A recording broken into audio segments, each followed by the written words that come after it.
Hi friends, ನಮಸ್ತೆ. ನಾನು Mallikarjun. Welcome to ಸ್ಪರ್ಧಾ ಕರ್ನಾಟಕ ಅಕಾಡೆಮಿ ಯೂಟ್ಯೂಬ್ ಚಾನಲ್. ಸ್ನೇಹಿತರೆ, ಈ ಬೀಟ್ ಫಾರೆಸ್ಟ್ರಿ ಎಕ್ಸಾಮ್ನ ಫಿಸಿಕಲ್ ಟೆಸ್ಟ್ ಮತ್ತು ಮೆಡಿಕಲ್ ಟೆಸ್ಟ್ ಆಗಿದೆ. ನೆಕ್ಸ್ಟ್ ಇನ್ನೇನು ಎಕ್ಸಾಮ್ ಬರೋ ಸಾಧ್ಯತೆ ಇದೆ. ಹಾಗೆ ಲ್ಯಾಂಡ್ ಸರ್ವೇರ್ ಎಕ್ಸಾಮು ಮೇ 11ಕ್ಕೆ ಅಂತ ಹೇಳಿದರು, HK ರೀಸನ್ನು. ಬಟ್ ಒಳ ಮೀಸಲಾತಿ ಇರೋದ್ರಿಂದ ಎರಡೂ ಎಕ್ಸಾಮ್ ಇನ್ನೂ ಮುಂದೋಗೋ ಸಾಧ್ಯತೆ ಇರೋದ್ರಿಂದ ನಿಮಗೆ ಗೊತ್ತಿದೆ, ಲ್ಯಾಂಡ್ ಸರ್ವೇರ್ ಎಕ್ಸಾಮು ಪೇಪರ್ ಸೆಕೆಂಡಲ್ಲಿ ಕಂಪ್ಲೀಟ್ ಮ್ಯಾಥ್ಸ್ ಇರುತ್ತೆ. ಅದರ ಪೇಪರ್ ಫಸ್ಟಲ್ಲಿ ನಿಮಗೆ ಮೆಂಟಲ್ ಎಬಿಲಿಟಿ ಅಥವಾ ಜನರಲ್ ಮ್ಯಾಥ್ಸ್ ಕ್ವಶನ್ಸು ಕೂಡ ಪೇಪರ್ ಫಸ್ಟಲ್ಲಿ ಕೇಳ್ತಾನೆ ಲ್ಯಾಂಡ್ ಸರ್ವೇರ್ ಎಕ್ಸಾಮಲ್ಲಿ. ಹಾಗೆ ಬೀಟ್ ಫಾರೆಸ್ಟರ್ ಎಕ್ಸಾಮ್, ಈ ಗಸ್ತು ಅರಣ್ಯ ಪಾಲಕ ಪರೀಕ್ಷೆಯಲ್ಲಿ 40 ಅಂಕಗಳ ಗಣಿತದ ಪ್ರಶ್ನೆಗಳಲ್ಲಿ ಸುಮಾರು ಒಂದು 20 ಕ್ವಶನ್ಸು ಈ ಬೇಸಿಕ್ ಮ್ಯಾಥ್ಸ್ ಕ್ವಶನ್ಸ್ ಅಂತೂ ಖಂಡಿತ ಇದ್ದೇ ಇರ್ತವೆ. ಈ ಎರಡೂ ಎಕ್ಸಾಮ್ಸಲ್ಲಿ ಕಾಮನ್ ಆಗಿ ಬರ್ತಕ್ಕಂಥ ಕೆಲವೊಂದು ಇಂಪಾರ್ಟೆಂಟ್ ಕ್ವಶನ್ಸ್ ಯಾವ ಥರ ಬರೋ ಚಾನ್ಸಸ್ ಇರುತ್ತೆ, ಆ ಪ್ರಶ್ನೆಗಳಿಗೆ ಆನ್ಸರ್ ಮಾಡೋ ಒಂದು ಸಿಂಪಲ್ ವಿಧಾನಗಳನ್ನು ಈ ಒಂದು ಕ್ಲಾಸಲ್ಲಿ ನಾವು ಡಿಸ್ಕಸ್ ಮಾಡ್ತಾ ಹೋಗೋಣ. ಸೊ ಅದಕ್ಕಿಂತ ಬಿಫೋರ್ ಆಗಿ ನೀವು ಸ್ಪರ್ಧಾ ಕರ್ನಾಟಕ ಅಕಾಡೆಮಿ ಯೂಟ್ಯೂಬ್ ಚಾನಲ್ಗೆ ಸಬ್ಸ್ಕ್ರೈಬ್ ಆಗಿಲ್ಲ ಅಂದರೆ ಸಬ್ಸ್ಕ್ರೈಬ್ ಆಗಿ, ಹಾಗೆ ಪಕ್ಕದಲ್ಲಿ ಬೆಲ್ ಐಕನ್ ಪ್ರೆಸ್ ಮಾಡಿ ನೋಟಿಫೈ ಆಗಿರಿ.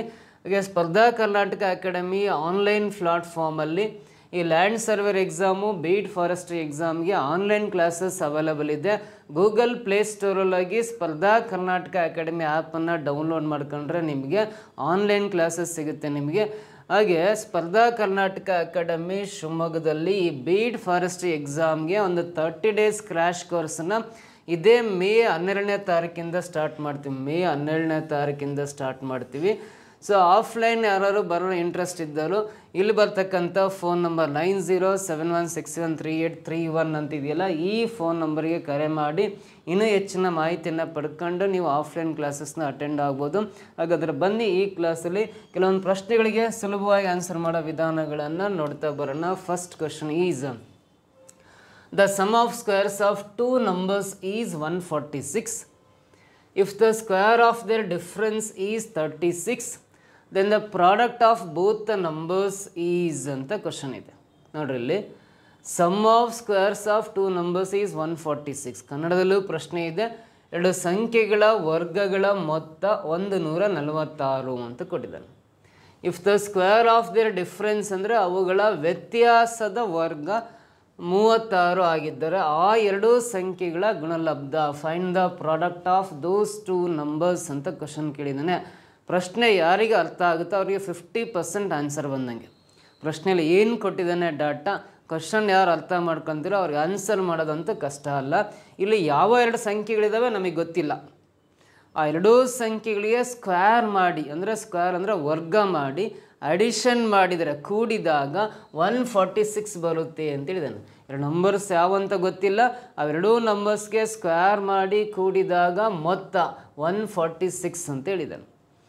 ಆಮೇಲೆ ಅವೆರಡೂ ನಂಬರ್ಸ್ನ ಮೈನಸ್ ಮಾಡಿ ಆ ಡಿಫ್ರೆನ್ಸಿಗೆ ಸ್ಕ್ವೇರ್ ಮಾಡಿದರೆ, ಅವೆರಡೂ ನಂಬರ್ಸ್ನ ಮೈನಸ್ ಮಾಡಿ ಆಮೇಲೆ ಸ್ಕ್ವೇರ್ ಮಾಡಿದರೆ ಅದು ಎಷ್ಟು ಬರುತ್ತೆ ಅಂದರೆ 36 ಬಂದಿದೆ. ಅವುಗಳ ವ್ಯತ್ಯಾಸದ ವರ್ಗ, ಅವೆರಡೂ ಸಂಖ್ಯೆಗಳನ್ನು ಮೈನಸ್ ಮಾಡಿದ ಆಮೇಲೆ ಬಂದಿರೋ ನಂಬರ್ಗೆ ಸ್ಕ್ವೇರ್ ಮಾಡಿದರೆ 36 ಬರ್ತಾ ಇದೆ ಅಂತೇಳಿದ್ದಾನೆ. ಹಾಗಾದರೆ ಆ ಎರಡೂ ಸಂಖ್ಯೆಗಳು ಯಾವಂತ ಫೈಂಡ್ ಔಟ್ ಮಾಡ್ಕೊಂಡು ಅವುಗಳ ಗುಣಲಬ್ಧ ಪ್ರಾಡಕ್ಟ್ ಎಷ್ಟು ಅಂತ ನಾವು ಕ್ಯಾಲ್ಕುಲೇಟ್ ಮಾಡಬೇಕು. ಸೊ ಇದನ್ನು ನೋಡ್ರಿ, ಒಂದು ಸಿಂಪಲ್ ಕ್ಲೂ ಏನಂದರೆ 146 ಆಗುತ್ತೆ. ಎರಡೂ ನಂಬರ್ಸ್ನ ಸ್ಕ್ವೇರ್ ಮಾಡಿ ಕೂಡಿದಾಗ 146 ಆಗುತ್ತೆ. ಅಂದರೆ 146ಗಿಂತ ಲೆಸ್ಸರ್ ಸ್ಕ್ವೇರ್ ನಂಬರ್ಸ್ ಯಾವುವು ಅಂತ ನೋಡ್ಕೋಬೇಕು. 146ಕ್ಕಿಂತ ಲೆಸ್ಸರ್ ಸ್ಕ್ವೇರ್ ನಂಬರ್ ಅಂದರೆ 144 ಇದೆ. ಇದಾದಮೇಲೆ 121 ಇದೆ. 121 ಆದಮೇಲೆ 100 ಇದೆ. 100 ಆದಮೇಲೆ 81 ಇದೆ. ನೆಕ್ಸ್ಟು 64 ಇದೆ. ಆಮೇಲೆ 49 ಇದೆ. 49 ಆದಮೇಲೆ 36 ಇದೆ. 25 ಇದೆ. 16 ಇದೆ. ಆಮೇಲೆ 9 ಇದೆ. 4 ಇದೆ. 1 ಇದೆ. ಅವೆಲ್ಲ ಈ 146ಗಿಂತ ಲೆಸ್ಸರ್ ಸ್ಕ್ವೇರ್ ನಂಬರ್ಸ್. ಇದರಲ್ಲಿ ಯಾವೆರಡು ವರ್ಗ ಸಂಖ್ಯೆಗಳನ್ನ ಕೂಡಿದಾಗ 146 ಬರುತ್ತೆ ಅಂತ ಕ್ರಾಸ್ ಚೆಕ್ ಮಾಡ್ಕೊತ ಹೋಗ್ಬೇಕು. ಯಾವಾದರೂ ಎರಡು ಸ್ಕ್ವೇರ್ ನಂಬರ್ಸ್ ಅಡಿಷನ್ ಮಾಡಿದಾಗ 146 ಯಾವುದ್ರಲ್ಲಿ ಬರುತ್ತೆ ಅಂತ ಕ್ರಾಸ್ ಚೆಕ್ ಮಾಡ್ಕೊತ ಹೋದರೆ ಇಲ್ಲಿ 121 ಅಂತ ಇದೆಯಲ್ಲ ಇದು, ಆಮೇಲೆ 25 ಅಂತ ಇದೆಯಲ್ಲ ಈ ನಂಬರ್ಸು, ಈ 121 ಮತ್ತು 25 ಇವೆರಡೂ ಸಂಖ್ಯೆಗಳನ್ನು ಕೂಡಿದಾಗ 146 ಆಗುತ್ತೆ. 121 ಅನ್ನೋದು 11 ಸ್ಕ್ವೇರ್ ವ್ಯಾಲ್ಯೂ, 25 ಅನ್ನೋದು 5 ಸ್ಕ್ವೇರ್ ವ್ಯಾಲ್ಯೂ ಆಗುತ್ತೆ. ಅಂದರೆ ದೋಸ್ 2 ನಂಬರ್ಸ್ ಯಾವ್ಯಾವ ಅಂದರೆ ಒಂದು ನಂಬರು 11 ಮತ್ತೊಂದು ನಂಬರು 5 ಅಂತ ಹೇಳ್ತೀವಿ. ಒಂದು ಸಂಖ್ಯೆ 11, ಮತ್ತೊಂದು ಸಂಖ್ಯೆ 5 ಅಂತ ಕರಿತೀವಿ. ಹಾಗಾದರೆ ಈ ಎರಡೂ ಸಂಖ್ಯೆಗಳನ್ನ ಮೈನಸ್ ಮಾಡೋಣ. 11 - 5 ಅಂದರೆ 6 ಆಗುತ್ತೆ.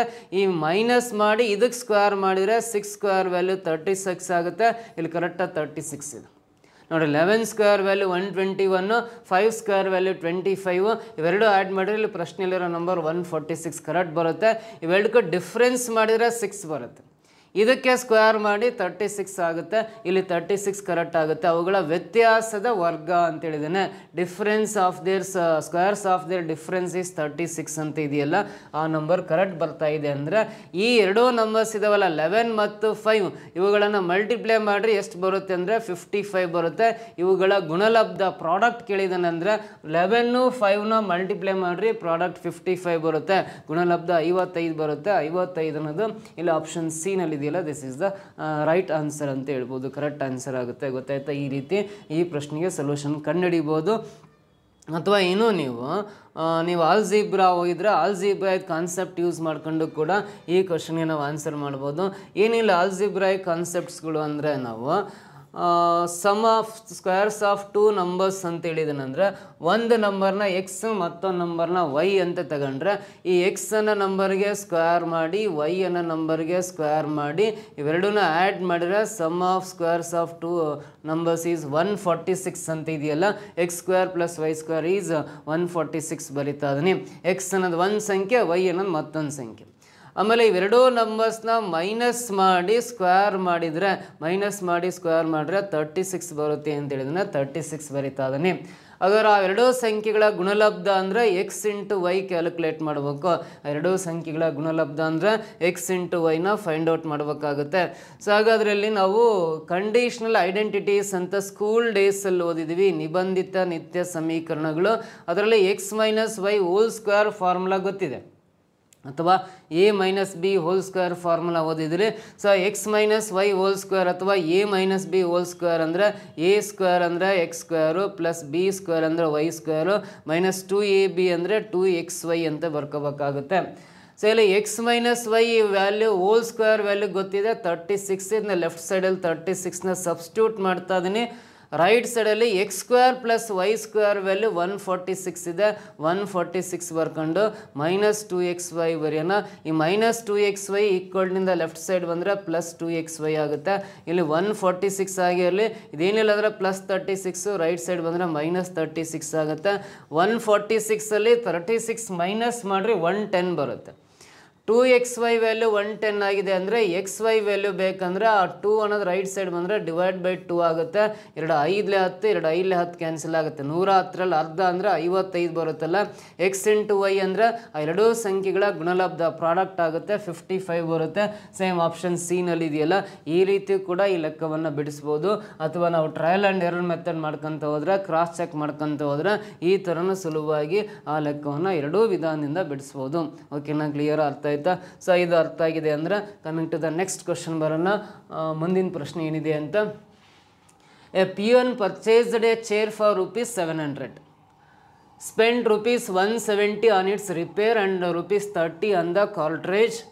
If he sold the chair for ₹1080 his gain percent is ಅಂತ. ನೋಡಿ, ಒಬ್ಬ ಪಿಯೋನ್ ₹700 ಕೊಟ್ಟು ಒಂದು ಕುರ್ಚಿ ಖರೀದಿ ಮಾಡ್ತಾನೆ. ಅದರ ರಿಪೇರಿ ಅಥವಾ ದುರಸ್ತಿಗೆ ₹170 ಖರ್ಚು ಮಾಡ್ತಾನೆ, ಮತ್ತು ಅದರ ಕಾರ್ಟ್ರೇಜ್ ಹಾಕ್ಸ್ಲಿಕ್ಕೆ ₹30 ಖರ್ಚು ಮಾಡ್ತಾ ಇದ್ದಾನೆ. ಟೋಟಲ್ ಅವನು ಇನ್ವೆಸ್ಟ್ ಮಾಡಿದ್ದು ಎಷ್ಟು ಅಂದರೆ ₹700 ಕೊಟ್ಟು ಪರ್ಚೇಸ್ ಮಾಡಿದ್ದು, ₹170 ದುರಸ್ತಿಗೆ, ಕಾರ್ಟ್ರೇಜ್ಗೆ ₹30 ಅಂದರೆ ಟೋಟಲಿ ಅವನು ಇನ್ವೆಸ್ಟ್ ಮಾಡಿದ ಚೇರಿಗೆ ₹900 ಆಗುತ್ತೆ. ಈ ಮೂರು ಸಂಖ್ಯೆಗಳನ್ನು ಅಡಿಷನ್ ಮಾಡಿದರೆ ಕೂಡಿದಾಗ ₹900 ಬರ್ತಾ ಇದೆ. ಸೊ ಆ ಕುರ್ಚಿಯನ್ನು ಅವನು ಮಾರಾಟ ಮಾಡಿದ್ದಾನೆ, ₹1080ಗೆ ಮಾರಾಟ ಮಾಡಿದ್ದಾನೆ. ಹಾಗಾದ್ರೆ ಇದು ₹900 ಅನ್ನೋದು ಆ ಕುರ್ಚಿನ ಕೊಂಡ ಬೆಲೆ ಆಗುತ್ತೆ. ಟೋಟಲ್ ಆ ಕುರ್ಚಿಗೆ ಅವನು ಇನ್ವೆಸ್ಟ್ ಮಾಡಿರೋ ಅಮೌಂಟ್ ಆಗುತ್ತೆ.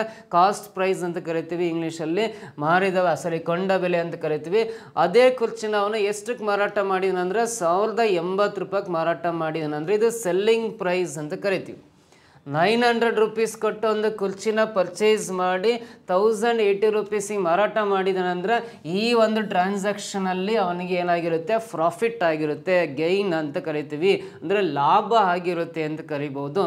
ಎಷ್ಟು ಲಾಭ ಆಗಿದೆ ಅಂದರೆ 900 ರೂಪಾಯಿ 900 ರೂಪೀಸ್ ಇನ್ವೆಸ್ಟ್ ಮಾಡಿ 1080 ರೂಪೀಸ್ಗೆ ಸೇಲ್ ಮಾಡಿದಾನೆ ಅಂದರೆ ಈ ಒಂದು ವ್ಯವಹಾರದಲ್ಲಿ ಅವನಿಗೆ ಆಗಿರ್ತಕ್ಕಂಥ ಪ್ರಾಫಿಟ್ ಅಂದರೆ ಲಾಭ 180 ರೂಪೀಸ್ ಪ್ರಾಫಿಟ್ ಆಗಿರುತ್ತೆ. ಹಾಗಾದರೆ ಶೇಕಡ ಲಾಭ ಕಂಡುಹಿಡಿಯಕ್ಕೆ ಕೇಳಿದ್ದಾನೆ, ಗೈನ್ ಪರ್ಸೆಂಟ್ ಅಂತ ಹೇಳಿದ್ದಾನೆ, ಅವನ ಲಾಭದ ಶೇಕಡ ಎಷ್ಟು ಅಂತ ಕೇಳಿರೋದ್ರಿಂದ ಸೊ ಫಸ್ಟ್ ಆಫ್ ಆಲ್ ಲಾಭ ಆಗಿರೋದು 180 ರೂಪಾಯಿ ಮೇಲೆ ಬರೀಬೇಕು. ಎಷ್ಟಕ್ಕೆ ಅಂದರೆ 900 ರೂಪಾಯಿ ಇನ್ವೆಸ್ಟ್ ಮಾಡಿದ ಅವನು ಹಾಕಿರೋ ಇನ್ವೆಸ್ಟ್ಮೆಂಟು 900 ರೂಪೀಸ್ಗೆ 180 ರೂಪೀಸ್ ಲಾಭ ಆಗಿದೆ ಅಂದರೆ 100ಕ್ಕೆ ಎಷ್ಟು ಲಾಭ ಅಂತ ಕ್ಯಾಲ್ಕುಲೇಟ್ ಮಾಡ್ತೀವಲ್ಲ ಅದನ್ನ ಪರ್ಸೆಂಟ್ ಪ್ರಾಫಿಟ್ ಅಥವಾ ಶೇಕಡ ಲಾಭ ಅಂತ ಕರಿತೀವಿ. ಸೊ ಇಲ್ಲಿ ಯಾವಾದರೂ ಕ್ಯಾನ್ಸಲ್ ಆಗಿದ್ರೆ ಕ್ಯಾನ್ಸಲ್ ಮಾಡೋಣ, 0 0 ಕ್ಯಾನ್ಸಲ್ಲು, ಇದು 18 1s are 18 5s are 90 cancel ಆಗುತ್ತೆ, 5 2s are 10, 0 ಪಕ್ಕದಲ್ಲಿ ಬರೆಯೋಣ, 20 × 1 ಅಂದರೆ 20 ಬರುತ್ತೆ, 20% ಲಾಭ ಆಗಿರುತ್ತೆ ಅವನಿಗೆ ಆಗಿರ್ತಕ್ಕಂಥ ಲಾಭ 20% ಅಂತ ಹೇಳ್ಬೋದು. 20% ಆಪ್ಷನ್ ಬಿ ನಲ್ಲಿದೆ. This is the right answer ಅಂತ ಕರಿತೀವಿ. ಕ್ಲಿಯರ್ ಆಗಿ ಗೊತ್ತಾಯ್ತಾ? ಸೊ ನೆಕ್ಸ್ಟ್ ಕ್ವಶನ್ ಬರೋಣ. ಮುಂದಿನ ಪ್ರಶ್ನೆ, A can do A 3/4 of A work in 12 days. ಈ can complete 1/8 of the work in ಅಂತಿದೆ. ನೋಡ್ರಿ, ಒಬ್ಬನು ಒಂದು ಕೆಲಸದ 4/3 ಭಾಗದಷ್ಟು ಕೆಲಸವನ್ನು 12 ದಿನಗಳಲ್ಲಿ ಮಾಡ್ತಾನೆ. 3/4 of the work in 12 days ಅಂತ ಇದೆ. ಅಂದರೆ ಒಂದು ಕೆಲಸವನ್ನು 4 ಭಾಗ ಮಾಡ್ಕೊಂಡು ಅದರಲ್ಲಿ 3 ಭಾಗದಷ್ಟು ಕೆಲಸ ಮಾಡಲಿಕ್ಕೆ 12 days ಬೇಕು. ಹಾಗಾದರೆ ಆ ಕೆಲಸದ 8ನೇ 1 ಭಾಗವನ್ನು ಪೂರ್ಣಗೊಳಿಸಲಿಕ್ಕೆ ಅವನಿಗೆ ಎಷ್ಟು ದಿನ ಬೇಕಾಗುತ್ತೆ ಅಂತ ಕ್ವಶನ್ ಕೇಳಿದ್ದಾನೆ. ನೋಡ್ರಿ, ಇಲ್ಲಿ ಫಸ್ಟ್ ಆಫ್ ಆಲ್ ಒಂದು ಕೆಲಸ ಇಲ್ಲಿ ಡಿನಾಮಿನೇಟ್ರಲ್ಲಿ 4 ಇದೆ ಅಂದರೆ ಆ ಕೆಲಸವನ್ನು 4 ಇದೆ ಅಂದರೆ 4 ಸಮಭಾಗ ಮಾಡ್ಕೊಂಡ್ರೆ 4 ಸಮಭಾಗ ಮಾಡ್ಕೊಂಡ್ರೆ ಅದರಲ್ಲಿ 3 ಭಾಗದಷ್ಟು ಕೆಲಸ ಕಂಪ್ಲೀಟ್ ಮಾಡಲಿಕ್ಕೆ 12 days ಬೇಕು. ಅಂದರೆ ಪ್ರತಿಯೊಂದು ಭಾಗಕ್ಕೆ 4 ದಿನ ತಗೊಳ್ತಾನೆ. ಅಂದರೆ ಉಳಿದಿರೋ ಭಾಗ ಮಾಡಲಿಕ್ಕೂ 4 ದಿನ ಬೇಕು. ಅದರ ಪೂರ್ತಿ ಆ ಕೆಲಸ ಮುಗಿಬೇಕಂದ್ರೆ ಎಷ್ಟು ದಿನ ಬೇಕಾಗುತ್ತೆ? 16 days ಬೇಕಾಗುತ್ತೆ. ಅಂದರೆ 4ರಲ್ಲಿ 3 ಭಾಗದಷ್ಟು ಕೆಲಸ ಮಾಡಲಿಕ್ಕೆ 12 days ಬೇಕಾದರೆ ಪೂರ್ತಿ ಕೆಲಸ ಮಾಡಲಿಕ್ಕೆ ಅವನಿಗೆ 16 days ಬೇಕಾಗುತ್ತೆ ಅಂತ ಅರ್ಥ. 16 days ಬೇಕಾಗುತ್ತೆ. ಹಾಗಾದರೆ ಆ ಕೆಲಸವನ್ನು 8 ಸಮಭಾಗ ಮಾಡ್ಕೊಂಡ್ರೆ ಅದರಲ್ಲಿ 1 ಭಾಗದಷ್ಟು ಕೆಲಸ ಮಾಡಲಿಕ್ಕೆ ಎಷ್ಟು ದಿನ ಬೇಕು ಅಂತ. ಸೊ ಹಾಗಾದರೆ 16 days ಪೂರ್ತಿ ಬೇಕಲ್ಲ ಒಂದು ಕೆಲಸ ಮಾಡಲಿಕ್ಕೆ. ಆ ಕೆಲಸವನ್ನು 8 ಸಮಭಾಗ ಮಾಡ್ಕೊಂಡು 1 ಭಾಗದಷ್ಟು ಕೆಲಸ ಮಾಡಲಿಕ್ಕೆ ಎಷ್ಟು ದಿನ ಬೇಕು ಅಂತ ಕಂಡುಹಿಡಿಬೇಕಂದ್ರೆ ಇಂಟು 1/8 ಹಾಕೊಂಡು ಸಿಂಪ್ಲಿಫೈ ಮಾಡಿದ್ರೆ ಸಾಕು. 8 1s are 8 2s are 16 cancel ಆಗುತ್ತೆ. 2 × 1 ಅಂದರೆ 2 ಬೇಕಾಗುತ್ತಲ್ಲ, 2 daysಲ್ಲಿ ಮುಗಿಯುತ್ತೆ. ಆ ಕೆಲಸದ 8ನೇ 1 ಭಾಗದಷ್ಟು ಕೆಲಸ ಕಂಪ್ಲೀಟ್ ಮಾಡಲಿಕ್ಕೆ 2 days ಬೇಕಾಗುತ್ತೆ. ಇಲ್ಲಿ 2 days ಆಪ್ಷನ್ 4th ಒನ್ನಲ್ಲಿದೆ, last option. This is the right answer ಆಗುತ್ತೆ. ಕ್ಲಿಯರ್ ಈ ರೀತಿ ಸಿಂಪಲ್ ಆಗಿ ಲೆಕ್ಕವನ್ನು ಬಿಡಿಸ್ಬೋದು. Coming to the next question ಬರೋಣ. Sonika can copy 50 pages in 10 hours. Priya and Sonia can copy 300 pages in 40 hours. Priya can copy 30 pages in ಅಂತಿದೆ. ನೋಡ್ರಿ, ಸೋನಿಕಾ 10 ಗಂಟೆಗಳಲ್ಲಿ 50 ಪುಟಗಳನ್ನು ಕಾಪಿ ಮಾಡ್ತಾಳೆ ಅಂತ, ನಕಲು ಮಾಡಬಹುದು ಅಂತಿದೆ. 10 hours-ಗೆ 50 pages-ನ ಕಾಪಿ ಮಾಡ್ತಾಳೆ ಅಂತ ಸೋನಿಕಾ. ಪ್ರಿಯಾ ಮತ್ತು ಸೋನಿಕಾ ಅವರಿಬ್ಬರು ಒಟ್ಟಾಗಿ 40 ಗಂಟೆಗಳಲ್ಲಿ 300 ಪುಟಗಳನ್ನು ಕಾಪಿ ಮಾಡ್ತಾ ಇದ್ದಾರೆ ಅಂತ ಕೊಟ್ಟಿದ್ದಾನೆ. ಸೋನಿಕಾ ಒಬ್ಬಳೆ 10 hours-ಗೆ 50 pages-ನ ಕಾಪಿ ಮಾಡ್ತಾಳೆ. ಅದೇ ಪ್ರಿಯಾ ಮತ್ತು ಸೋನಿಯಾ ಸೇರ್ಕೊಂಡು ಪ್ರಿಯಾ ಮತ್ತು ಸೋನಿಕಾ, ಅದು ಸೋನಿಯಾ ಅಲ್ಲ ಸೋನಿಕಾ, ಸೋನಿಯಾ ಇದು ಸೋನಿಯಾ ಆಗಬೇಕಾಯ್ತು, ಸೋನಿಕಾ ಆಗಿಬಿಟ್ಟಿದೆ. ಇದು ಸೋನಿ, ಇಬ್ಬರು ಸೇಮ್. ಸೊ ನೋಡ್ರಿ, ಇಲ್ಲಿ ಪ್ರಿಯಾ ಮತ್ತು ಸೋನಿಯಾ ಇಬ್ಬರು ಸೇರ್ಕೊಂಡು ಅದನ್ನು 40 hours-ಅಲ್ಲಿ 300 pages-ನ ಕಾಪಿ ಮಾಡ್ತಾರೆ. ಅದರ ಪ್ರಿಯಾ 30 pages-ನ ಕಾಪಿ ಮಾಡಲಿಕ್ಕೆ ಎಷ್ಟು ಟೈಮ್ ಬೇಕಾಗುತ್ತೆ ಅಂತ ಕ್ವಶನ್ ಕೇಳಿದ್ದಾರೆ. ಸೊ ಹಾಗಾದ್ರೆ ಇಲ್ಲಿ ಸೋನಿಯಾ ಅದು ಫಸ್ಟಿಗೆ ಹೆಸರು, ಇಬ್ಬರೇ ಇರೋದಲ್ಲಿ ಸೋನಿಯಾ ಮತ್ತು ಪ್ರಿಯಾ ಅಂತ. ಪ್ರಿಯಾ 10 hours-ಗೆ 50 pages-ನ ಕಾಪಿ ಮಾಡ್ತಾಳೆ ಅಂದರೆ 10 hours-ಗೆ 50 pages ಅಂದರೆ 50 pages-ನ ಕಾಪಿ ಮಾಡಲಿಕ್ಕೆ 10 hours ಬೇಕು. ನೋಡ್ರಿ, ಪ್ರಿಯಾದ ಫಸ್ಟ್ ಬರೆಯೋಣ.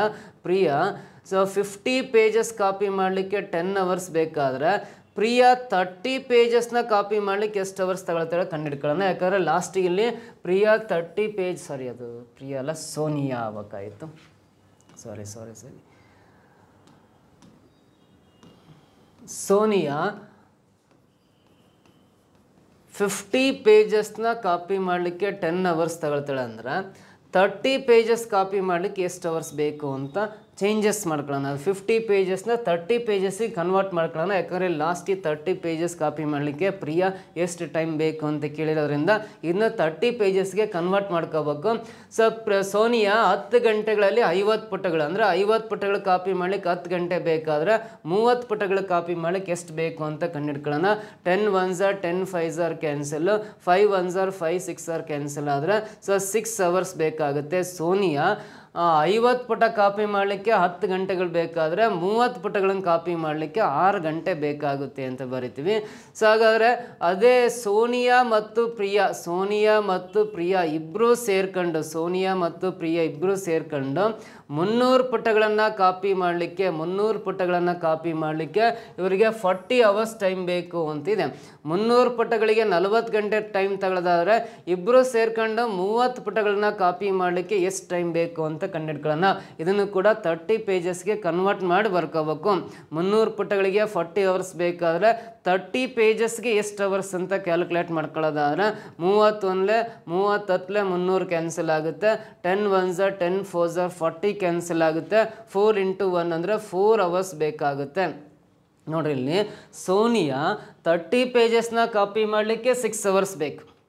ಸೋನಿಯಾ ಮತ್ತು ಪ್ರಿಯಾ ಇಬ್ಬರು ಸೇರ್ಕೊಂಡು 30 ಪೇಜಸ್ ಕಾಪಿ ಮಾಡಲಿಕ್ಕೆ 4 ಅವರ್ಸ್ ಬೇಕಾಯಿತು ಅಂತ ಗೊತ್ತಾಯ್ತು. ಇದು 30 ಪೇಜಸ್ಸಿಗೆ ಕನ್ವರ್ಟ್ ಆಗಿದೆ, ಇದು 30 ಪೇಜಸ್ಸಿಗೆ ಕನ್ವರ್ಟ್ ಆಗಿದೆ ಅಂದಮೇಲೆ ಅದೇ 30 ಪೇಜಸ್ನ ಪ್ರಿಯಾ ಒಬ್ಬಳೇ ಕಾಪಿ ಮಾಡಲಿಕ್ಕೆ ಎಷ್ಟು ಟೈಮ್ ಬೇಕಾಗುತ್ತೆ ಅಂತ ಕ್ವಶನ್ ಕೇಳಿರೋದ್ರಿಂದ ಸೊ ನೋಡ್ರಿ ಇಲ್ಲಿ ಸೋನಿಯಾದ ಮಾತ್ರ ಇದೆ, ಇಲ್ಲಿ ಪ್ರಿಯಾ ಮತ್ತು ಸೋನಿಯಾ ಇಬ್ಬರದ್ದು ಸೇರಿ 30 ಪೇಜಸ್ ಕಾಪಿ ಮಾಡಲಿಕ್ಕೆ 4 ಅವರ್ಸ್ ಅಂತ ಗೊತ್ತಾಗಿದೆ ಅಂದರೆ ಪ್ರಿಯಾ ಒಬ್ಬಳೇ 30 ಪೇಜಸ್ ಕಾಪಿ ಮಾಡಲಿಕ್ಕೆ ಎಷ್ಟು ಅವರ್ಸ್ ಅಂತ ಕಂಡುಹಿಡಿಬೇಕಂದ್ರೆ ಈ 6 ಅವರ್ಸು 4 ಅವರ್ಸ್ನ ಮೇಲ್ಗಡೆ ಮಲ್ಟಿಪ್ಲೈ ಮಾಡಿ ಕೆಳಗಡೆ ಡಿಫ್ರೆನ್ಸ್ ಮಾಡಿರಿ. ಸೊ ನಮಗೆ ಆನ್ಸರ್ ಡೈರೆಕ್ಟಾಗಿ ಸಿಗುತ್ತೆ. ಸೊ ಇಲ್ಲಿ 6 into 4 ಆಗಿ ಇರಲಿ, ಕೆಳಗಡೆ 6 - 4 ಅಂದರೆ 2 ಆಗುತ್ತೆ. 2 1s are 2 3s are 6 cancel ಆಗಿ 3 4s are 12 ಆಗುತ್ತಲ್ಲ, 12 ಅವರ್ಸ್ ಬೇಕಾಗುತ್ತೆ.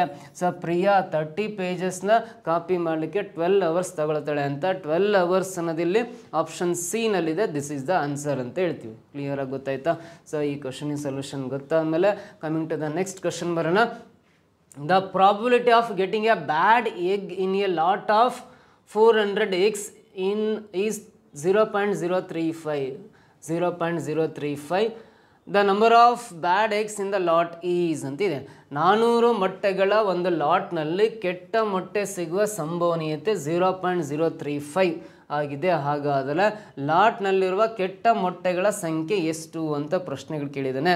ಸೊ ನೋಡ್ರಿ, ಒಂದು ಲಾಟಲ್ಲಿ 400 ಮೊಟ್ಟೆಗಳಿದಾವೆ. ಒಂದು ಬಾಕ್ಸಲ್ಲೋ ಅಥವಾ ಒಂದು ಯಾವುದೋ ಒಂದು ರೂಮಲ್ಲಾಗಿರ್ಬೋದು. ಸೊ ಒಂದು ಲಾಟ್ ಇದೆ, ಮೊಟ್ಟೆಗಳ ಒಂದು ಲಾಟ್ ಇದೆ, ರಾಶಿ ಇದೆ. ಅದರಲ್ಲಿ ಟೋಟಲಿ 400 ಎಗ್ಸ್ ಇದೆ. ಆ 400 ಎಗ್ಗಲ್ಲಿ ನೀವು ಒಂದು ಎಗ್ಗನ್ನು ಹೊರ ತೆಗಿತಾ ಇದ್ದೀರಿ ಅಂತ. ಸೊ ನೀವು ಹೊರ ತೆಗೆದ್ರೆ ಆ ಒಂದು ಎಗ್ಗು ಬ್ಯಾಡ್ ಎಗ್ ಅಂದರೆ ಕೆಟ್ಟ ಮೊಟ್ಟೆಯಾಗಿರುವ ಸಂಭವನೀಯತೆ ಅವರೇ ಕೊಟ್ಟಿದ್ದಾರೆ 0.035 ಆಗಿದೆ ಅಂತ.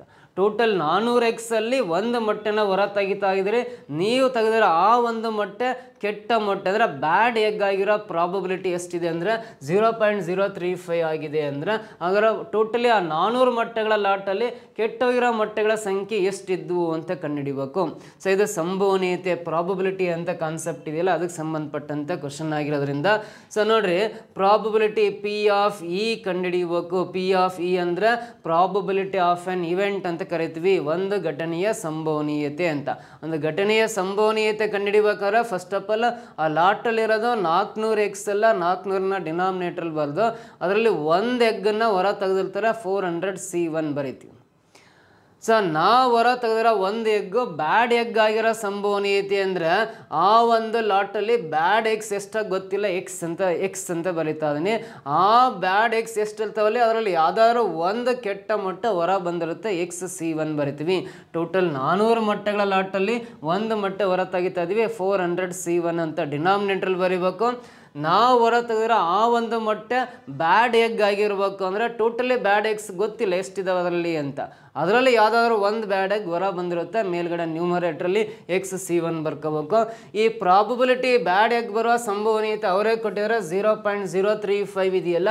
ಇನ್ನು ನಾನು ಭಿನ್ನರಾಶಿ ರೂಪದಲ್ಲಿ ಬರೋದ್ರೆ ಈ 0 ಬಿಟ್ಟರೆ ಅಲ್ಲಿ ನಂಬರು 35 ಇದೆ, 35 ಬರಿತೀನಿ.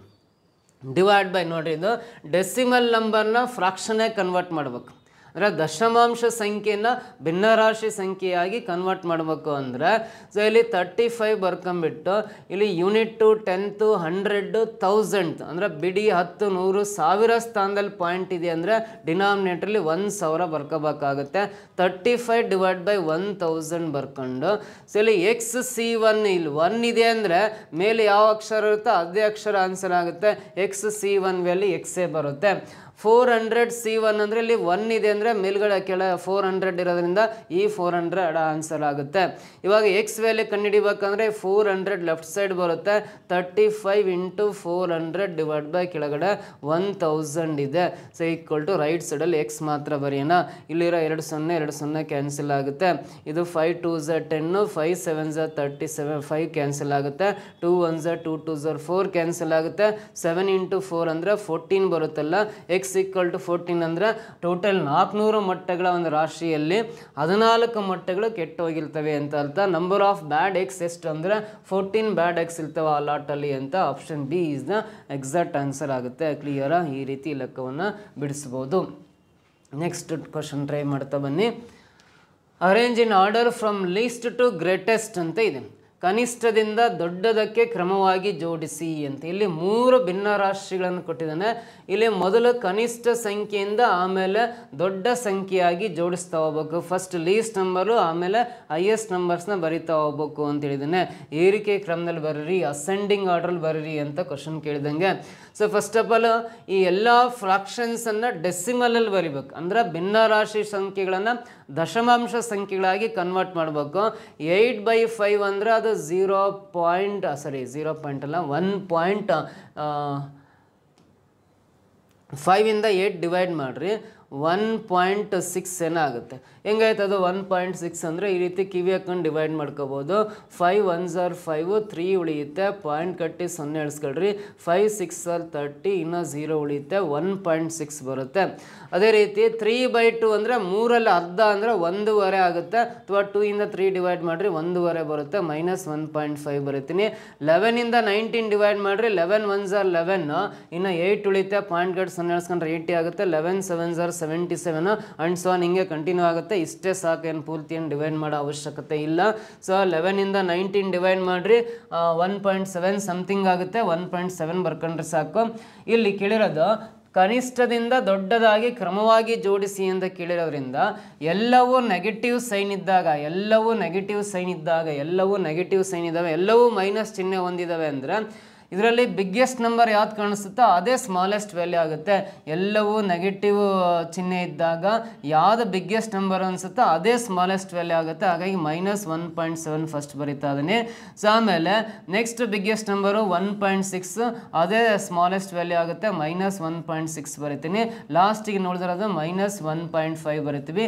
ಇದು ಚಿಕ್ಕ ಸಂಖ್ಯೆ, ಅದಕ್ಕಿಂತ ನೆಕ್ಸ್ಟ್ ದೊಡ್ಡ ಸಂಖ್ಯೆ, ಅದಕ್ಕಿಂತ ಇದು ದೊಡ್ಡ ಸಂಖ್ಯೆ. ಚಿಕ್ಕದಿಂದ ದೊಡ್ಡ ಸಂಖ್ಯೆಗಳಾಗಿ ಜೋಡಿಸಿದ್ದೀನಿ. ಸೊ ಹಾಗಾದರೆ ಎಲ್ಲ ನೆಗೆಟಿವ್ ಇದ್ದಾಗ ಯಾವುದು ಬಿಗ್ಗೆಸ್ಟ್ ನಂಬರ್ ಥರ ಕಾಣಿಸುತ್ತೋ ಅದು ಸ್ಮಾಲೆಸ್ಟ್ ವ್ಯಾಲ್ಯೂ ಆಗುತ್ತೆ. ನೆಕ್ಸ್ಟ್ ಸ್ಮಾಲೆಸ್ಟ್ ವ್ಯಾಲ್ಯೂ 1.6, ಲಾಸ್ಟಿಗೆ -1.5 ಬರಿತೀವಿ. ಸೊ ಹಾಗಾದ್ರೆ -1.5 ಅಂದರೆ ಇದು -19/11 ಅಂತ ಅರ್ಥ. -1.6 ಅಂದರೆ -8/5 ಅಂತ ಅರ್ಥ. -1.5 ಅಂದರೆ ಅದು -3/2 ಆಗುತ್ತೆ. ಫ್ರಾಕ್ಷನ್ಸಲ್ಲಿ ಬರ್ಕೊಂಡ್ರೆ ಇದು ಯಾವ ಆಪ್ಷನಲ್ಲಿ ಇದೆಯೋ ಅದು ಸರಿ ಉತ್ತರ ಆಗುತ್ತೆ. -19/11, -8/5, -3/2 ಅಂತ ಆಪ್ಷನ್ ಸಿ ನಲ್ಲಿದೆ ನೋಡ್ರಿ. This is the exact answer ಆಗುತ್ತೆ. ಸ್ಮಾಲೆಸ್ಟ್ ಇಂದ ಗ್ರೇಟೆಸ್ಟ್ ವ್ಯಾಲ್ಯೂ ತನಕ ಅರೇಂಜ್ ಮಾಡಿದ್ದೀವಿ ಅದನ್ನ. ಓಕೆನಾ? ನೆಕ್ಸ್ಟ್ ಕ್ವಶನ್ ಟ್ರೈ ಮಾಡ್ತಾ ಬನ್ನಿ. ಮುಂದಿನ ಪ್ರಶ್ನೆ, if the numbers k 3 5 6 2 4 is divisible by 11, then what is the value of k ಅಂತ ಇದೆ. ಸೊ ಇದು k 3 5 6 2 4 ಸಂಖ್ಯೆಗಳು 11ರಿಂದ ಭಾಗಿಸಬಹುದಾದರೆ k ಯ ಮೌಲ್ಯ ಎಷ್ಟು? ಸೊ ಇಲ್ಲಿ k 63562 ಅಂತ ಇದೆಯಲ್ಲ, ಈ ಸಂಖ್ಯೆ 11ರಿಂದ ಡಿವೈಡ್ ಆಗ್ಬೇಕಂದ್ರೆ ಕೆ ಪ್ಲೇಸಲ್ಲಿ ಯಾವ ನಂಬರ್ ಬರಬೇಕು, ಯಾವ ಡಿಜಿಟ್ ಬರಬೇಕು ಅಂತ ಕ್ವಶನ್ ಕೇಳಿದ್ದಾನೆ. ಈ ಕಂಪ್ಲೀಟ್ ನಂಬರು 11ಇಂದ ಡಿವೈಡ್ ಮಾಡ್ಬೇಕಂದ್ರೆ ಕೆ ಪ್ಲೇಸಲ್ಲಿ ಬರೋ ಅಂಕೆ ಯಾವುದು ಅಂತ ಕ್ವಶನ್ ಕೇಳಿದ್ದಾನೆ. 2 ಇದೆ, 5 ಇದೆ, 7 ಇದೆ, 6 ಇದೆ. ಈ ಕೆ ಪ್ಲೇಸಲ್ಲಿ ಫಸ್ಟ್ 2 ಹಾಕಿ 11ಇಂದ ಡಿವೈಡ್ ಮಾಡಬೇಕು. ಡಿವೈಡ್ ಆಗದೆ ಇದ್ದರೆ 5 ಹಾಕಿದ್ನೇ 11ಇಂದ ಡಿವೈಡ್ ಮಾಡಬೇಕು. ಅದು ಆಗದೆ ಇದ್ದರೆ 7 ಹಾಕಬೇಕು. ಇಲ್ಲಾಂದರೆ ಲಾಸ್ಟಿಗೆ 6 ಹಾಕ್ಕೊಂಡು ಹಿಂಗೆ ಆಪ್ಷನ್ ಥ್ರೂ ಕ್ರಾಸ್ ಚೆಕ್ ಮಾಡ್ಕೊತ ಹೋಗಿ ಕೂಡ ಕಂಡುಹಿಡಿಬೋದು. ಇಲ್ಲ ಎಲ್ಲವನ್ನೂ ನೋಡ್ಕೊತ ಕೂರೋದ್ಕಿಂತ ಟೈಮ್ ವೇಸ್ಟ್ ಯಾಕೆ ಮಾಡೋದು ಅಂದರೆ, ಸೊ ಆ ಟೈಮ್ ವೇಸ್ಟ್ ಮಾಡೋದ್ಕಿಂತ ಬೆಟರ್ ಮೆಥಡ್ ಅಂದರೆ 11ರ ಭಾಜಕತೆಯ ನಿಯಮ ಗೊತ್ತಿರಬೇಕು. ಡಿವಿಸಿಬಿಲಿಟಿ ರೂಲ್ ಆಫ್ 11 ಅಂತ ಹೇಳ್ಕೊಡ್ತೀವಿ. ಡಿವಿಸಿಬಿಲಿಟಿ ರೂಲ್ ಆಫ್ 11, 11ರ ಭಾಜಕತೆಯ ನಿಯಮ ಹೇಳ್ಕೊಡ್ತೀವಿ. ಡಿವಿಸಿಬಿಲಿಟಿ ರೂಲ್ ಆಫ್ 11 ಏನು ಹೇಳುತ್ತೆ ಅಂದರೆ, ಸೊ ಆ ಸಂಖ್ಯೆಯ ಆಡ್ ಪ್ಲೇಸಸ್ಸಲ್ಲಿರೋ ಡಿಜಿಟ್ಸು ಈವನ್ ಪ್ಲೇಸಸ್ಸಲ್ಲಿರೋ ಡಿಜಿಟ್ಸ್ನ ಅಡಿಷನ್ ಮಾಡಿ ಡಿಫ್ರೆನ್ಸ್ ಕಂಡುಹಿಡಿಬೇಕು. ಆಡ್ ಪ್ಲೇಸಸ್ ಅಂದರೆ ನಾನು ರೈಟ್ ಎಂಡಿಂದ ತಗೊಳ್ಳೋದಾದ್ರೆ ಇದು ಫಸ್ಟ್ ಪ್ಲೇಸಲ್ಲಿ 4 ಇದೆ, ಥರ್ಡ್ ಪ್ಲೇಸಲ್ಲಿ 6 ಇದೆ, ಫಿಫ್ತ್ ಪ್ಲೇಸಲ್ಲಿ 3 ಇದೆ. 1 2 3 4 5 6 ಅಂತ ನಂಬರ್ಸ್ ಕೊಡ್ತಾ ಹೋದರೆ ಫಸ್ಟ್ ಪ್ಲೇಸಲ್ಲಿ 4 ಇದೆ, ಥರ್ಡ್ ಪ್ಲೇಸಲ್ಲಿ 6 ಇದೆ, ಫಿಫ್ತ್ ಪ್ಲೇಸಲ್ಲಿ 3 ಇದೆ. ಅಂದರೆ ಈ ಆಡ್ ಪೊಸಿಷನ್ಸ್ ಅಂದರೆ ಬೆಸ ಸ್ಥಾನಗಳಲ್ಲಿರುವ ಅಂಕೆಗಳ ಮೊತ್ತ ಅಂದರೆ 4 + 6 10, 10 + 3 ಅಂದರೆ 13 ಆಗುತ್ತೆ. Sum of the odd places digits is 13 ಅಂತ ಬರಿತೀವಿ. ಸೊ ನೋಡ್ರಿ, ನೆಕ್ಸ್ಟ್ ಈವನ್ ಪ್ಲೇಸಸ್ಸಲ್ಲಿ ಬರೋವು 2 ಇದೆ, 5 ಇದೆ. 2 + 5 7 ಆಗುತ್ತೆ. 7 ಈ ಕೆ ಪ್ಲೇಸಲ್ಲಿ ಯಾವ್ದು ಬರಬೇಕು ಅಂದರೆ 6 ಹಾಕಿದರೆ ಮಾತ್ರ. ಇಲ್ಲಿ 2 + 5 7, 7 + 6 13 ಆಗುತ್ತೆ. ಆವಾಗ ಆಡ್ ಪ್ಲೇಸಸ್ಸಲ್ಲಿ ಮತ್ತು ಈವನ್ ಪ್ಲೇಸಸ್ಸಲ್ಲಿ ಬರೋ ಅಂಕಿಗಳ ಮೊತ್ತದ ವ್ಯತ್ಯಾಸ ಡಿಫ್ರೆನ್ಸು 0 ಬಂದರೆ ಮಾತ್ರ, ಡಿಫ್ರೆನ್ಸ್ 0 ಬಂದರೆ ಮಾತ್ರ ಆ ನಂಬರು ಕಂಪ್ಲೀಟಾಗಿ 11ಇಂದ ಡಿವೈಡ್ ಆಗುತ್ತೆ ಅಂತ ಕರಿತೀವಿ. ಬೆಸ ಸ್ಥಾನಗಳಲ್ಲಿರುವ ಅಂಕಿಗಳ ಮೊತ್ತ ಸಮಸ್ಥಾನಗಳಲ್ಲಿರುವ ಅಂಕಿಗಳ ಮೊತ್ತದ ವ್ಯತ್ಯಾಸ 0 ಅಥವಾ 11 ಅಥವಾ 22 ಅಥವಾ 33 ಮಲ್ಟಿಪಲ್ಸ್ ಆಫ್ 11 ಯಾವಾದರೂ ಬರ್ಬೋದು. ಈ ಥರ ನಂಬರ್ಸ್ ಬಂದರೆ ಆ ನಂಬರು 11ಇಂದ ಡಿವೈಡ್ ಆಗುತ್ತೆ ಅಂತ ಹೇಳ್ಬೋದು. ಸೊ ಹಾಗಾದ್ರೆ ಇಲ್ಲಿ ನಾನಿಲ್ಲಿ ಕೆ ಪ್ಲೇಸಲ್ಲಿ 6 ಹಾಕೊಂಡ್ರೆ ಮಾತ್ರ 2 + 5 7, 7 + 6 13 ಆಗುತ್ತೆ. ಅವಾಗ 13 - 13 0 ಬರೋದ್ರಿಂದ ಡಿಫ್ರೆನ್ಸ್ 0 ಬಂತು ಅಂದರೆ ಆ ನಂಬರು ಈ ಕೆ ಪ್ಲೇಸಲ್ಲಿ 6 ಹಾಕೊಂಡ್ರೆ 11ಇಂದ ಕಂಪ್ಲೀಟಾಗಿ ಡಿವೈಡ್ ಆಗುತ್ತೆ ಅಂತ ಹೇಳ್ತೀವಿ. ಹಾಗಾದ್ರೆ ಕೆ ಸ್ಥಾನದಲ್ಲಿ ಬರೋ ಸಂಖ್ಯೆ ಯಾವುದು ಅಥವಾ ಅಂಕೆ ಯಾವುದು ಅಂದರೆ 6 ಅಂತ ಹೇಳ್ತೀವಿ. ಆಪ್ಷನ್ ಡಿ ನಲ್ಲಿ ಇದೆಯಲ್ಲ, ದಿಸ್ ಈಸ್ ದ ಆನ್ಸರ್. ಕ್ಲಿಯರಾ? ಈ ಡಿವಿಸಿಬಿಲಿಟಿ ರೂಲ್ ಆಫ್ 11 ಕಲ್ತಿದ್ರೆ ಈ ಥರ ಪ್ರಶ್ನೆಗಳಿಗೆ ಆನ್ಸರ್ ಮಾಡ್ಬೋದು. ನೆಕ್ಸ್ಟ್ ಪ್ರಶ್ನೆ ಟ್ರೈ ಮಾಡ್ತಾ ಬನ್ನಿ. ಮುಂದಿನ ಪ್ರಶ್ನೆ, A man spends 30% of his salary on rent, 20% on food. If he has ₹2,500 left after these expenses, what is his total salary? ಒಬ್ಬ ವ್ಯಕ್ತಿ ತನ್ನ ಸಂಬಳದ 30%ಅನ್ನು ಬಾಡಿಗೆಗೆ, 20%ಅನ್ನು ಆಹಾರಕ್ಕಾಗಿ ಖರ್ಚು ಮಾಡುತ್ತಾನೆ. ಈ ಖರ್ಚುಗಳ ನಂತರ ಅವನ ಬಳಿ ₹2,500 ಉಳಿದಿದ್ರೆ ಅವನ ಒಟ್ಟು ಸಂಬಳ ಎಷ್ಟು ಅಂತ ಕೇಳಿದ್ದಾರೆ. ವೆರಿ ಸಿಂಪಲ್ ಕ್ವಶನ್ ಇದು. ಸಣ್ಣ ಮಕ್ಕಳಿಗೆ ಕೂಡ ಆನ್ಸರ್ ಮಾಡ್ತಾರೆ. 3rd 4th ಸ್ಟ್ಯಾಂಡರ್ಡ್ ಮಕ್ಕಳು ಇದನ್ನು 30% ಸ್ಯಾಲ್ರಿನ ಬಾಡಿಗೆ ಕಟ್ತಾ ಇದ್ದಾನೆ, 20% ಸ್ಯಾಲ್ರಿನ ಆಹಾರಕ್ಕಾಗಿ ಖರ್ಚು ಮಾಡ್ತಾನಂದರೆ ಹಾಗಾದ್ರೆ ಟೋಟಲಿ ಖರ್ಚು ಮಾಡಿರೋದು ಅವನ ಸ್ಯಾಲ್ರಿಯ 50% ಭಾಗವನ್ನು ಖರ್ಚು ಮಾಡಿದ್ದಾನೆ. ನೋಡಿ, ಅವ್ನು ಟೋಟಲಿ ಅವ್ನ ಸ್ಯಾಲ್ರಿ 100% ಅಂದರೆ 50% ಸ್ಯಾಲ್ರಿ ಖರ್ಚಾಗಿದೆ ಅಂದರೆ ಇನ್ನು 50% ಸ್ಯಾಲ್ರಿ ಉಳಿದಿರುತ್ತೆ ಅಂತ. ಆ ಉಳಿದಿರೋ ಅಮೌಂಟು 2,500. 50%ಗೆ 2,500 ಆದರೆ ಪೂರ್ತಿ ಸ್ಯಾಲ್ರಿ ಅಂದರೆ ಡಬಲ್ ಮಾಡ್ಕೊಳ್ರಿ, ಅಷ್ಟು ₹5,000 ಆಗುತ್ತೆ. ಆಪ್ಷನ್ ಬಿನೇ ಸರಿ. ಅದಕ್ಕೇನು ಪೆನ್ನು ಪೇಪರ್ ತಗೊಂಡು ಲೆಕ್ಕ ಮಾಡಬೇಕಂತೇನಿಲ್ಲ, ಮೈಂಡಲ್ಲೇ ಕ್ಯಾಲ್ಕುಲೇಟ್ ಮಾಡಿ ಆನ್ಸರ್ ಮಾಡ್ಬೋದು. ₹5,000 ಆಗುತ್ತೆ. 50% ಅಂದರೆ ಅರ್ಧದಷ್ಟು ಸ್ಯಾಲ್ರಿ ಖರ್ಚು ಮಾಡಿದ್ದಾನೆ ಅಂದರೆ ಇನ್ನು ಅರ್ಧದಷ್ಟು ಉಳ್ಕೊಂಡಿದೆ ಅಂತ. ಅರ್ಧದಷ್ಟಿಗೆ 2,500 ಸ್ಯಾಲ್ರಿ ಆದರೆ ಫುಲ್ ಸ್ಯಾಲ್ರಿ ಅಂದರೆ 5,000 ಆಗುತ್ತೆ. ಅದರ್ವೈಸ್ 50% ಖರ್ಚಾಗಿದೆ ಅಂದರೆ ಇನ್ನು 50% ಉಳಿದಿರುತ್ತೆ. 50%ಗೆ 2,500 ಆದರೆ ಫುಲ್ ಸ್ಯಾಲ್ರಿ ಬೇಕಾದ್ರೆ 100% ಅಂತ ಲೆಕ್ಕ ಮಾಡ್ಕೋಬೇಕು. 51 52 100, 2,500 × 2 ಅಂದರೆ ₹5,000 ಅನ್ನು ಫುಲ್ ಸ್ಯಾಲ್ರಿ ಆಗಿರುತ್ತೆ. ಆಪ್ಷನ್ ಬಿ ಕರೆಕ್ಟ್ ಆನ್ಸರ್ ಅಂತ ಹೇಳ್ಬೋದು. ಓಕೆನಾ? ಸೊ ನೆಕ್ಸ್ಟ್ ಕ್ವಶನ್ ಟ್ರೈ ಮಾಡ್ತಾ ಬನ್ನಿ. In a sequence of numbers, each number is the sum of the previous 2 numbers. If the first 2 numbers are 2 and 3, what is the 6th number in the sequence ಅಂತ ಇದೆ. So ಸಂಖ್ಯೆಗಳ ಅನುಕ್ರಮದಲ್ಲಿ continuous ಸಂಖ್ಯೆಗಳಿದ್ದಾವೆ. ಪ್ರತಿ ಸಂಖ್ಯೆಯು ಹಿಂದಿನ ಎರಡೂ ಸಂಖ್ಯೆಗಳ ಮೊತ್ತವಾಗಿರುತ್ತೆ. ಪ್ರತಿಯೊಂದು ಸಂಖ್ಯೆ ಅದರ ಹಿಂದಿನ ಎರಡೂ ಸಂಖ್ಯೆಗಳ ಮೊತ್ತ ಆಗಿರುತ್ತೆ ಅಂತ ಕೊಟ್ಟಿದ್ದಾನೆ. ಮೊದಲ ಎರಡು ಸಂಖ್ಯೆಗಳು 2 ಮತ್ತು 3 ಆಗಿದ್ದರೆ ಅನುಕ್ರಮದಲ್ಲಿ 6ನೇ ಸಂಖ್ಯೆ ಯಾವುದು ಅಂತ ಕೇಳಿದ್ದಾನೆ.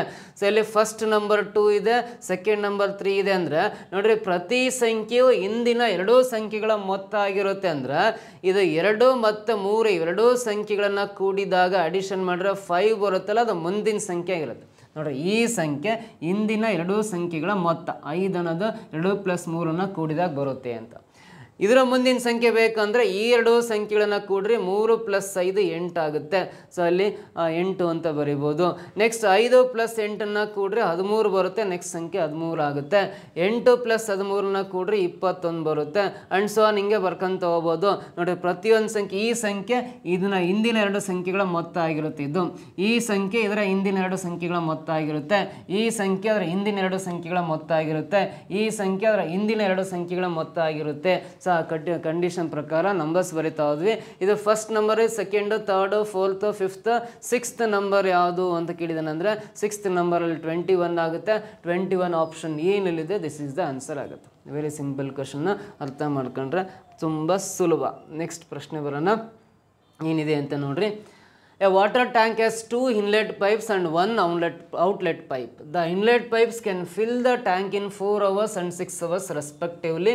The outlet pipe can empty the tank in 8 hours. If all 3 pipes are opened simultaneously, how long will it take to fill the tank ಅಂತ ಇದೆ. ನೋಡಿ, ಒಂದು ನೀರಿನ ಟ್ಯಾಂಕ್ 2 ಒಳ ಹರಿವಿನ ಕೊಳವೆಗಳು ಮತ್ತು 1 ಹೊರ ಹರಿವಿನ ಕೊಳವೆಯನ್ನು ಹೊಂದಿರುತ್ತೆ. ಒಳ ಹರಿವಿನ ಕೊಳವೆಗಳು ಕ್ರಮವಾಗಿ 4 ಗಂಟೆಗಳು ಮತ್ತು 6 ಗಂಟೆಗಳಲ್ಲಿ ಟ್ಯಾಂಕನ್ನು ತುಂಬಬಹುದು. ಹೊರ ಹರಿವಿನ ಕೊಳವೆ 8 ಗಂಟೆಗಳಲ್ಲಿ ತುಂಬಿರೋ ಟ್ಯಾಂಕ್ನ ಖಾಲಿ ಮಾಡ್ತವೆ ಅಂತ ಕೊಟ್ಟಿದ್ದಾನೆ. ಎಲ್ಲ 3 ಕೊಳವೆಗಳನ್ನು ಏಕಕಾಲದಲ್ಲಿ ತೆರೆದ ಟ್ಯಾಂಕ್ ತುಂಬಲು ಎಷ್ಟು ಸಮಯ ಬೇಕಾಗುತ್ತದೆ ಅಂತ ಪ್ರಶ್ನೆ ಕೇಳಿದ್ದಾನೆ. ಸೊ ಇದು ಪೈಪ್ಸ್ ಅಂಡ್ ಸಿಸ್ಟಮ್ ಟಾಪಿಕ್ಗೆ ಸಂಬಂಧಪಟ್ಟಂಥ ಪ್ರಶ್ನೆ ಆಗಿರೋದ್ರಿಂದ ನೋಡ್ರಿ, ಫಸ್ಟ್ ಆಫ್ ಆಲ್ ನಿಮಗೆ ಒಂದು ಎಕ್ಸಾಂಪಲ್ ಮೂಲಕ ನೋಡ್ರಿ. ಇಲ್ಲೊಂದು ನೀರಿನ ಟ್ಯಾಂಕಿಗೆ 2 ಇನ್ಲೆಟ್ ಪೈಪ್ಸ್ ಇದಾವೆ. 2 ಇನ್ಲೆಟ್ ನೀರು ಬರ್ತಕ್ಕಂಥವು 2 ಪೈಪ್ಸ್ ಇದಾವೆ. ಸೊ ಇದನ್ನು ಪೈಪ್ ಎ, ಪೈಪ್ ಬಿ ಅಂತ ತಗೊಂತೀನಿ. ಒಂದು ಔಟ್ಲೆಟ್ ಪೈಪ್ ಇದೆ, ಇದನ್ನು ಪೈಪ್ ಸಿ ಅಂತ ಕರ್ಕೊಳ್ಳೋಣ. ಸೊ ಈ 2 ಒಳ ಹರಿವಿನ ಪೈಪು, 1 ಹೊರ ಹರಿವಿನ ಪೈಪು, 2 ಇನ್ಲೆಟ್ 1 ಔಟ್ಲೆಟ್ ಪೈಪ್ಸ್ ಇದಾವೆ ಅಂದ್ರಲ್ಲಿ. ಸೊ ಮೊದಲನೇ ಇನ್ಲೆಟ್ ಪೈಪಿಂದ ನೀರು ತುಂಬಿಸ್ತವ್ರೆ. ಔಟ್ಲೆಟ್ ಪೈಪನ್ನ ಕ್ಲೋಸ್ ಮಾಡಿ, ಇದನ್ನು ಕ್ಲೋಸ್ ಮಾಡಿ, ಮೊದಲನೇ ಇನ್ಲೆಟ್ ಪೈಪಿಂದ ನೀರು ತುಂಬಿಸ್ತಾ ಹೋದರೆ 4 ಅವರ್ಸಲ್ಲಿ ಟ್ಯಾಂಕ್ ತುಂಬುತ್ತೆ ಅಂತ. ಒಂದು ವೇಳೆ ಸೆಕೆಂಡ್ ಇನ್ಲೆಟ್ ಪೈಪಿಂದ ಟ್ಯಾಂಕ್ ತುಂಬಿಸ್ತಾ ಹೋದರೆ 6 ಅವರ್ಸಲ್ಲಿ ತುಂಬುತ್ತೆ ಟ್ಯಾಂಕು ಅಂತ. ಆ ಟ್ಯಾಂಕ್ ತುಂಬಿದಾದಮೇಲೆ ಇವೆರಡೂ ಪೈಪನ್ನು ಕ್ಲೋಸ್ ಮಾಡಿ ಔಟ್ಲೆಟ್ ಪೈಪನ್ನು ಓಪನ್ ಮಾಡಿದ್ದೆ ಆದರೆ ಈ ತುಂಬಿರೋ ಟ್ಯಾಂಕು ಔಟ್ಲೆಟ್ ಪೈಪ್ ಮೂಲಕ ಖಾಲಿ ಆಗಲಿಕ್ಕೆ 8 ಅವರ್ಸ್ ಟೈಮ್ ತಗೊಳುತ್ತೆ ಅಂತ ಕೊಟ್ಟಿದ್ದಾನೆ. 8 ಅವರ್ಸ್ ಟೈಮ್ ಬೇಕು ಅಂತ ಹೇಳಿದ್ದಾನೆ. ಸೊ ಇವಾಗ ನಾವೇನು ಮಾಡ್ತೀವಿ ಅಂದರೆ, ಫಸ್ಟ್ ಆಫ್ ಆಲ್ ಟ್ಯಾಂಕ್ ಖಾಲಿ ಇದೆ, ಇವೆರಡೂ ಪೈಪನ್ನು ಆನ್ ಮಾಡ್ತೀವಿ, ಔಟ್ಲೆಟ್ ಪೈಪನ್ನು ಕೂಡ ಆನ್ ಮಾಡ್ತೀವಿ. ಅಂದರೆ ಟ್ಯಾಂಕ್ ತುಂಬಲಿಕ್ಕೆ ಎಷ್ಟು ಟೈಮ್ ಬೇಕು ಅಂತ. ಎಲ್ಲ 3 ಕೊಳವೆಗಳನ್ನು ಏಕಕಾಲದಲ್ಲಿ ತೆರೆದಾಗ ಈ ಟ್ಯಾಂಕ್ ತುಂಬಲಿಕ್ಕೆ ಎಷ್ಟು ಟೈಮ್ ಬೇಕಾಗುತ್ತೆ ಅಂತ ನೀವು ಯೋಚನೆ ಮಾಡ್ಬೋದು. ಎಲ್ಲವನ್ನೂ ಓಪನ್ ಮಾಡಿದ್ವಿ ಅಂದರೆ ಮೇಲಿಂದ ನೀರು ಬರ್ತಾ ಇರುತ್ತೆ, ಕೆಳಗಡೆಯಿಂದ ನೀರು ಹೋಗ್ತಾ ಇರುತ್ತೆ, ಟ್ಯಾಂಕ್ ತುಂಬಕ್ಕೆ ಚಾನ್ಸೇ ಇಲ್ಲ ಅಂತ ಅನಿಸುತ್ತೆ.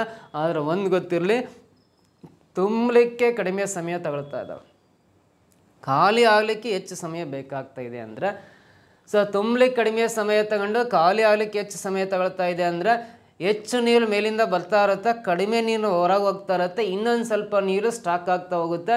ಯಾವುದೋ ಒಂದು ಪರ್ಟಿಕ್ಯುಲರ್ ಟೈಮಲ್ಲಿ ಆ ಟ್ಯಾಂಕ್ ತುಂಬುತ್ತೆ. ಅದು ಎಷ್ಟು ಟೈಮಲ್ಲಿ ತುಂಬುತ್ತೆ ಅಂತ ಫೈಂಡ್ ಔಟ್ ಮಾಡಬೇಕು. ಕ್ಲಿಯರಾ? ಪ್ರಶ್ನೆ ಏನು ಕೊಟ್ಟಿದ್ದಾನೆ ಅಂತ ಅರ್ಥ ಆಯ್ತಲ್ಲ.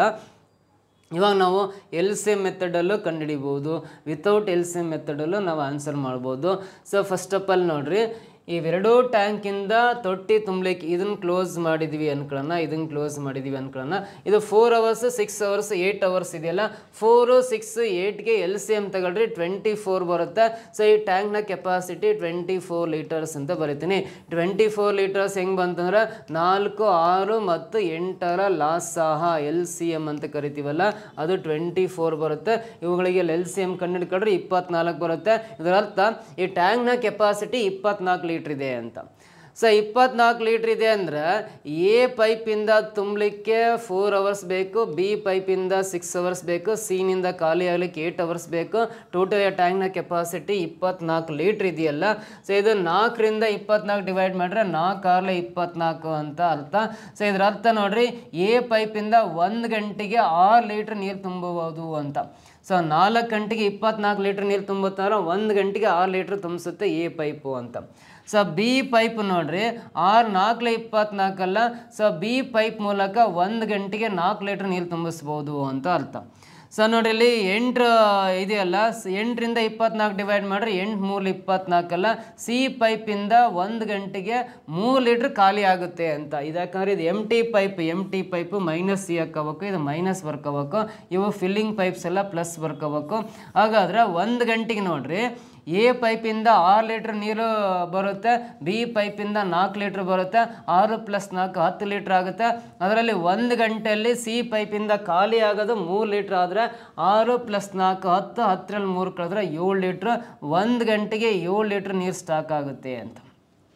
1 ಗಂಟೆಗೆ ಸೊ 7 ಲೀಟ್ರ್ ನೀರು ಸ್ಟಾಕ್ ಆಗುತ್ತೆ ಅಂದರೆ 10 ಲೀಟ್ರ್ ನೀರು ಬರ್ತಾ ಇರುತ್ತೆ, 10 ಲೀಟ್ರ್ ನೀರು ಬರ್ತಾ ಇರುತ್ತೆ. ಸೊ 7 ಲೀಟ್ರ್ ನೀರು ಖಾಲಿ ಆಗ್ತಾ ಇರುತ್ತೆ ಅಂತ. ಹಾಗಾದ್ರೆ 1 ಗಂಟೆಗೆ 7 ಲೀಟ್ರ್ ನೀರು ಸ್ಟಾಕ್ ಆಗುತ್ತೆ ಅಂದರೆ ಎಷ್ಟು ಗಂಟೆಗೆ 24 ಲೀಟ್ರ್ ನೀರು ತುಂಬೋದು ಅಂತ ಕೇಳಿದಾನೆ. ಸೊ 24ನ್ನು 7ರಿಂದ ಡಿವೈಡ್ ಮಾಡಿದ್ವಿ ಅಂದರೆ 7 3 21, ಇನ್ನು 3 ಉಳಿಯುತ್ತೆ. ಸೊ 3 × 3/7 ಅವರ್ಸ್ ಬೇಕಾಗುತ್ತೆ. 3 × 3/7 ಅವರ್ಸ್ ಬೇಕಾಗುತ್ತೆ. ಸೊ ಅಲ್ಲಿ 3 × 3/7 ಅವರ್ಸ್ ಆಪ್ಷನಲ್ಲಿ ಇಲ್ಲ. 3 ಕಳವೆಗಳನ್ನು ಏಕಕಾಲದಲ್ಲಿ ತೊಟ್ಟಿ ತುಂಬಲು ಎಷ್ಟು ಸಮಯ ತೆಗೆದುಕೊಳ್ಳುತ್ತದೆ? 4 6 8 4 6 8 4 24 6 24 8 3 24 ಕರೆಕ್ಟ್ ಇದೆ. 24 4 6 6 4 8 3 10 -3 7 ಕರೆಕ್ಟ್ ಇದೆ. 3 × 3/7 ಅವರ್ಸ್ ಬೇಕಾಗುತ್ತೆ. ಆಪ್ಷನ್ಸ್ ಎಲ್ಲ ತಪ್ಪು ಕೊಟ್ಟಿದ್ದಾನೆ. ನಮ್ಮ ಆನ್ಸರ್ 100% ಕರೆಕ್ಟ್ ಇದೆ. 3 × 3/7 ಅವರ್ಸ್ ಬೇಕು. ಆಪ್ಷನ್ ಏನಲ್ಲಿ ಮಿಸ್ ಆಗಿ ಕೊಟ್ಟಿದ್ದಾನೆ. ಮಿಕ್ಸ್ಡ್ ಫ್ರಾಕ್ಷನ್ಸ್ನ ಟೈಪ್ ಮಾಡಿಲ್ಲ ಅಷ್ಟೇ ನಮ್ಮ ಟೈಪಿಸ್ಟು. 100% ಆನ್ಸರ್ ಇಲ್ಲಿ 3 × 3/7 ಅವರ್ಸ್ ಬೇಕಾಗುತ್ತೆ. ಓಕೆನಾ? ಸೊ ಇವಿಷ್ಟು ಪ್ರಶ್ನೆಗಳಿಗೆ ಆನ್ಸರ್ ಮಾಡೋದು ಹೇಳ್ಕೊಟ್ಟಿದ್ದೀನಿ. ಸೊ ಹೆಚ್ಚಿನ ಮಾಹಿತಿ ಬೇಕು, ನೀವು ಜಾಯಿನ್ ಆಗಬೇಕು ಆನ್ಲೈನ್ ಕ್ಲಾಸ್ ಅಥವಾ ಆಫ್ಲೈನ್ ಕ್ಲಾಸ್ ಅಂದರೆ 9071673831 ಅಥವಾ 32ಗೆ ಕರೆ ಮಾಡಿ ಹೆಚ್ಚಿನ ಮಾಹಿತಿಯನ್ನು ಪಡಿತಾ ಬನ್ನಿ ಅಂತ ಹೇಳ್ತಾ, ಮತ್ತೆ ನೆಕ್ಸ್ಟ್ ಮುಂದಿನ ವಿಡಿಯೋದಲ್ಲಿ ಇನ್ನು ಬೇರೆ ಬೇರೆ ಪ್ರಶ್ನೆಗಳು ಯಾವ ರೀತಿ ಇರ್ತವೆ ಅಂತ ಆನ್ಸರ್ ಮಾಡೋದು ತೋರಿಸ್ಕೊಡ್ತೀನಿ. Thank you so much.